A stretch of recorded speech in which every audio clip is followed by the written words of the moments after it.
and they were joining the army, you should feel good about it. They're getting prepared for life, not just in the army, but life in general. That's what, and foundation is a good word for it. Yeah. So that's great. Happy. Let's high five each other and slap each other on the back, and we've done a great job.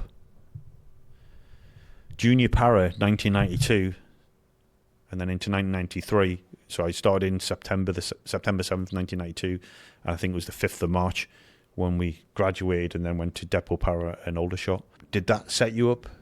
Did that give you a foundation for life in the army, life in the parachute regiment? Life in general. Yeah.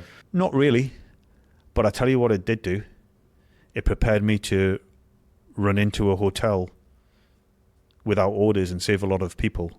It also saved other men to storm machine gun bunkers, or to not question orders and fight an enemy and be willing, and some might say desperate, to go into combat.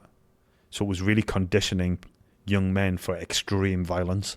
Yeah. So the question being is, which is right and which is wrong? Or do you want, and this is my point about where especially the British Army has lost its way, and luckily under really good leadership on a presidential and Secretary of War point of view, the US military is coming back in line of, we want warriors.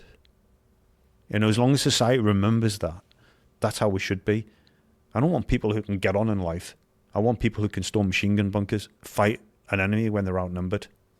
That's what we should be aiming ourselves for and preparing men of we want men of violence, because that's when it all comes down to it.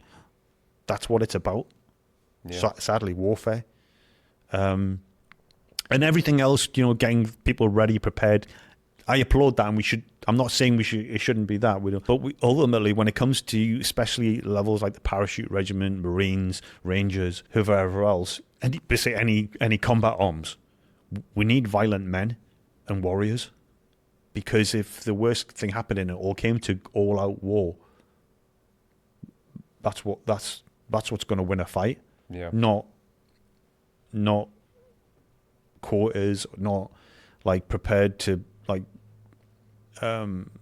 people can make good life choices, tend to make bad warriors. Some of the best warriors are completely dysfunctional in society. So it's a balance, but in hindsight, it was only in hindsight when I was saying, that the army. I applaud the British Army and what they've done with the Army Foundation College, and it is a good thing.